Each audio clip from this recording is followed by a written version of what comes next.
Good morning students. आज मैं आपके लिए लेकर आई हूँ एक ऐसा टॉपिक जिसको लेके बच्चों के माइंड में बहुत सारी कन्फ्यूजन रहती हैं कि हम इन अकाउंट्स को कब बनाएं और कैसे बनाएं। तो आज मैं आपको आपके ये डाउट्स आपके क्लियर करती हूँ।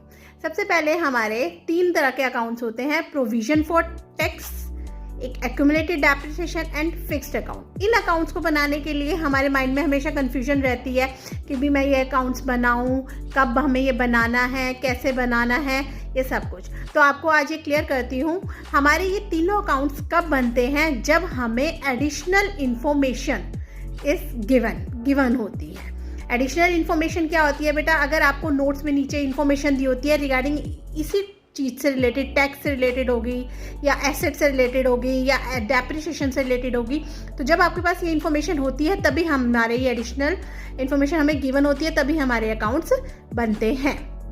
तो अब 1 बाय 1 मैं आपको ये तीनों अकाउंट्स को क्लियर करती हूँ। सबसे पहले हमारा provision for tax. Provision for tax account हमारा कब बनता है? जब हमें नीचे tax paid, additional information tax paid given होता है या टैक्स ड्यूरिंग द ईयर आपको गिवन होता है, तो हमारा ये अकाउंट बनता है। और साथ के साथ हमें बैलेंस शीट में ओपनिंग और closing balance of provision for tax भी गिवन होगा। हमारा प्रोविजन फॉर टैक्स अकाउंट कैसे होता है, देखिए आप ध्यान से।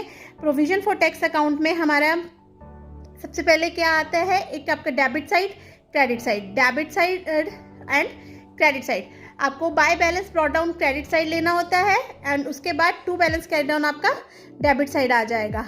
डेबिट साइड आपका एक आता है टू बैंक। टू बैंक क्या होता है? Tax paid. टैक्स पेड क्या होता है? जो आपका प्रीवियस ईयर का टैक्स होता है, जो आप उसे पे करते हैं करंट ईयर में, वो आपका इधर आता है टू बैंक। और इधर आपका क्रेडिट साइड आता है by P&L account, tax during the year. Tax during the year क्या होता है? जो हमारा करंट ईयर का टैक्स होता है वो हमें गिवन होता है, वो आपका इधर आता है। क्लियर है बेटा? कोई डाउट इसमें? एक बार मैं आपको दोबारा से क्लियर करती हूँ। हमारे डाउट्स होते हैं, हमारे मोस्टली बच्चों के माइंड में ये डाउट होता है कि हमने ये तीनों अकाउंट्स कब बनाने होते हैं। ये तीनों अकाउंट्स हमारे जब बनते हैं जब हमारे पास एडिशनल इन्फॉर्मेशन गिवन होती है। तो सबसे पहले हमारा क्या बनता है? सबसे पहले हम लेते हैं provision for tax account. Provision for tax account हम कब बनाते हैं? जब हमारा टैक्स पेड या टैक्स ड्यूरिंग द ईयर आपको गिवन होता है एडिशनल इन्फॉर्मेशन में, और opening and closing balance of provision for tax आपको गिवन होता है बैलेंस शीट में। तो उस केस में आपका प्रोविजन फॉर टैक्स अकाउंट बनेगा। क्लियर? कोई डाउट है तो प्लीज़ कमेंट कीजिए। और मैं आज आपको एक शॉर्ट ट्रिक भी बताऊंगी जिससे आपको बहुत आसानी से कैश फ्लो स्टेटमेंट बनाना आसान हो जाएगा। तो लास्ट तक वीडियो देखते रहिए, लास्ट में मैं आपको वो शॉर्ट ट्रिक बताऊंगी। ठीक है, आगे अब हमें provision for tax account clear हो गया है, तो इसको मैं एक एग्जांपल समझाती हूँ। जैसे हमारा 2 साल का दिया होता है, एक होता है हमारा करंट ईयर और एक होता है हमारा प्रीवियस ईयर। तो करंट ईयर का जो हमारा टैक्स होता है उसका क्या ट्रीटमेंट होता है? जब हम net profit before tax and extra ordinary item calculate करते हैं, किसमें? Operating cash flow from operating activities में। जब हम net profit before tax and extra ordinary item calculate करते हैं तो उस टाइम पर हम इसको ऐड करते हैं। किसको? Provision for tax for current year. और प्रीवियस ईयर का टैक्स हमारा क्या होता है? डिडक्ट होता है। किसमें से? Tax paid. किसमें से? Cash generated from operating activities. क्यों होता है ये इसमें से डिडक्ट? क्योंकि ये आपका प्रीवियस ईयर का टैक्स होता है जो इस साल पे करते हैं हम करंट ईयर में। क्लियर? जैसे इन्होंने एक एग्जांपल लिया है 2021 का और एक 2020 का दिया हुआ। 20 का है 15,000, 21 का है 20,000। ये है आपका करंट ईयर का, वो है आपका प्रीवियस ईयर। तो प्रीवियस ईयर का हमारा कहाँ से डिडक्ट हो जाएगा? जो आपका cash generated from operating activities आता है उसमें से हम इसे लेस कर देंगे, और जो आपका करंट ईयर का है वो आप ऐड बैक कर देंगे। किसमें? किसमें ऐड कर देंगे? Net profit before tax and extra ordinary items में। हाँ जी, क्लियर है? कोई डाउट? अब आपको प्रोविजन फॉर टैक्स से रिलेटेड कोई डाउट तो नहीं है? गुड। अब इसके बाद नेक्स्ट हमारा जो है वो है हमारा फिक्स्ड जो है हमारा fixed asset account. And accumulated depreciation account. Fixed asset account और एक्यूमुलेटेड डेप्रिसिएशन अकाउंट हमारा कब बनता है? जब इनसे रिलेटेड भी हमें एडिशनल इंफॉर्मेशन गिवन होएगी। तो आपके इसमें दो केसेस आते हैं। एक केस होता है जब आपको एसेट रिटर्न डाउन वैल्यू पे दिया होता है, रिटर्न डाउन वैल्यू और बुक वैल्यू, ये कौन सी होती है? जब आपकी डेप्रिसिएशन माइनस करके दी जाता है। और दूसरा केस होता है जब हम ओरिजिनल कॉस्ट मेथड पर देते हैं। तो जब हमें रिटर्न डाउन वैल्यू मेथड पे दिया जाता है तो उस केस में आपको, जब हमें रिटर्न डाउन वैल्यू मेथड पे दिया जाता है तो उस केस में आपका सिर्फ एक ही अकाउंट बनता है, फिक्स्ड एसेट अकाउंट। और जब हमें ये ओरिजिनल कॉस्ट मेथड पे दिया जाता है तो हमारे इसमें दो अकाउंट बनते हैं, fixed assets and accumulated depreciation account. Clear है बेटा? आपके दो केस होते हैं, एक रिटर्न डाउन वैल्यू मेथड होता है, एक होता है ओरिजिनल कॉस्ट मेथड। अगर रिटर्न डाउन वैल्यू पे आपके फिक्स्ड एसेट की वैल्यू दी हुई है तो उसमें सिर्फ एक ही अकाउंट बनेगा, फिक्स्ड एसेट अकाउंट। और अगर आपको ओरिजिनल कॉस्ट मेथड पे दिया हुआ है तो आपके दो अकाउंट बनेंगे, fixed asset and accumulated depreciation. हमेशा याद रखना, आप जब भी हमें एक्यूमुलेटेड डेप्रिसिएशन अकाउंट बनाना होता है तो उसके ओपनिंग और क्लोजिंग बैलेंस आपको गिवन होता है और हमें क्या दी होती है? एक्यूमुलेटेड डेप्रिसिएशन भी दी होती है जो कि एसेट सेल करते हैं तब लगाई जाती है। क्लियर? लीजिए, ये सबसे पहले हमारा फिक्स्ड एसेट अकाउंट है। फिक्स्ड एसेट अकाउंट जो हमने बनाना है ऐसे होएगा, हमारा एक डेबिट साइड, इधर क्रेडिट साइड होएगी। पर्टिकुलर में इधर टू बैलेंस ब्रॉट डाउन, फिर आपका डेबिट साइड क्या क्या आता है? To profit on sale of asset, जो भी आप एसेट बेचते हो उससे जो आपको प्रॉफिट होता है वो, और जो लॉस होएगा वो हमारा कहाँ आएगा? By loss on sale of asset. ठीक है? बाय डेप्रिसिएशन, बाय डेप्रिसिएशन कौन सी होगी? आपको वो जो दी होती है डेप्रिसिएशन ड्यूरिंग द ईयर वाली, वो डेप्रिसिएशन इधर आएगी।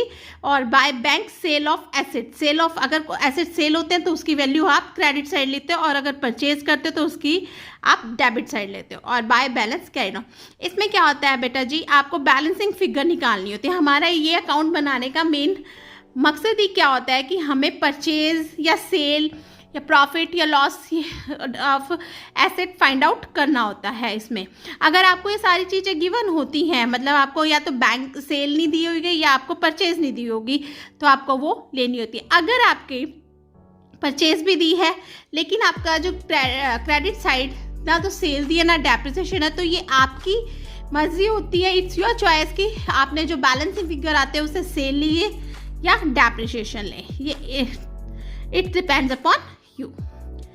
क्लियर है?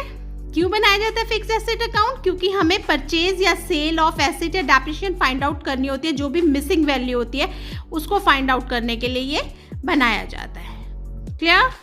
ठीक है। नेक्स्ट अब हमारा ओरिजिनल कॉस्ट मेथड पे बनता है तो हमारे दो अकाउंट बनते हैं। एक बनता है हमारा एक्यूमुलेटेड डेप्रिसिएशन अकाउंट और दूसरा बनता है हमारा fixed asset account. Fixed asset account वही सेम बनेगा, सब कुछ वही चीज़ आएगी, बस इनमें एक फ़र्क है। जब हम एक्यूमुलेटेड डेप्रिसिएशन अकाउंट बनाते हैं तो उसका by balance brought down credit side होता है, to balance carried down debit side होता है, और जो आपकी डेप्रिसिएशन दी होती है कौन सी? एक्यूमुलेटेड, वो आपकी किस साइड आती है? To side, to fixed assets debit side आती है। और यही आपके अकाउंट में किस में? एसेट अकाउंट में ट्रांसफर हो जाती है बाय साइड। इसका बस यही मेन ट्रीटमेंट है। और जो आपके क्रेडिट साइड आती है वो होती है बाय डेप्रिसिएशन, करंट ईयर की आती है जो आपके यहाँ लिखी जाती है। और इसका दूसरा इफेक्ट क्या होता है? Net profit before tax and extraordinary items जो कैलकुलेट करते हैं उसमें ये हमारी ऐड होती है। क्लियर है? कोई डाउट इसमें?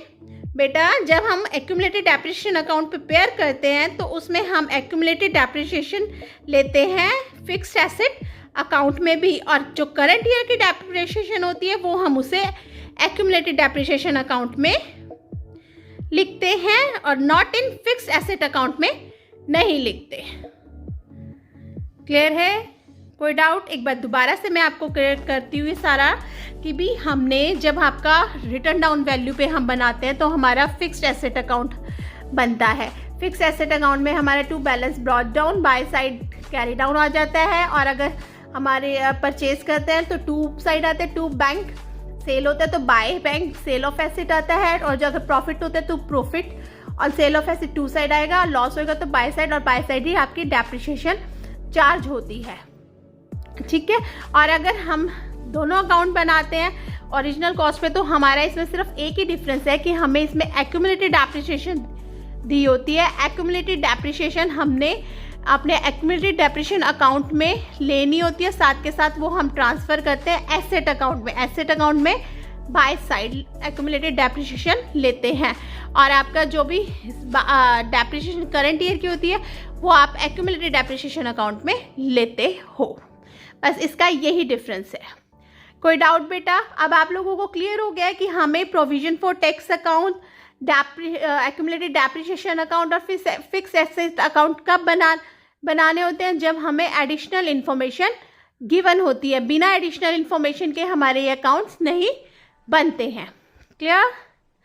अगर आपको वीडियोस मेरी अच्छी लगी, आपको समझ आया, पसंद आई, तो प्लीज़ सब्सक्राइब कीजिए, लाइक कीजिए, कमेंट कीजिए। अगर कोई भी डाउट है तो प्लीज़ आप मुझे कमेंट कीजिए, मैं आपके डाउट्स क्लियर करूंगी। अब लास्ट में मैंने आपको कहा था एक शॉर्ट ट्रिक बताऊंगी, ऐसे ही मैं ट्रिक्स आपको आगे भी अपने वीडियोस में बताती रहूंगी, जिससे आपको बहुत ही आसानी से अकाउंट्स करने में आपको बहुत आसानी होगी अकाउंट्स करने में। कैश फ्लो में हम कई चीज़ें लेते हैं, तो आपका सबसे पहला जो हमारा कैश फ्लो का था वो था हम cash flow from operating activities find out करना। तो उसमें हमें सबसे पहले net profit before tax and extraordinary items calculate करते थे। तो net profit from before tax and extraordinary items के लिए हमने सबसे पहले लेते थे नेट प्रॉफिट। ये नेट प्रॉफिट हमारा कैसे आता था? ये होता था डिफरेंस बिटवीन सरप्लस, जो सरप्लस का और रिजर्व्स का या प्रॉफिट एंड लॉस का जो डिफरेंस होता था करंट ईयर और प्रीवियस ईयर का, तो वो जो उनका डिफरेंस होता था उसको हम डिफरेंस लेते थे। तो उसमें हम आइटम्स ऐड करते थे। तो वो कौन से आइटम्स ही, कई बार बच्चे उसको भूल जाते हैं, कई बार उससे लेके कंफ्यूज होते हैं, कई बार नहीं याद रहती हमें कौन सी है। तो आपको इसका एक शॉर्ट तरीका बताती हूँ। आपको सिर्फ क्या याद करना है? डीपीटी। डीपीटी की फुल फॉर्म क्या हो जाएगी? D is for dividend. Dividend कौन से? कोई भी हो, प्रपोज्ड हो, इंटरिम हो या फाइनल हो। कौन से ईयर का? प्रीवियस ईयर का, वो आपने लेना है। P is for provision for tax. Provision for tax जो भी हमने पीछे करा है करंट ईयर का ऐड करना है।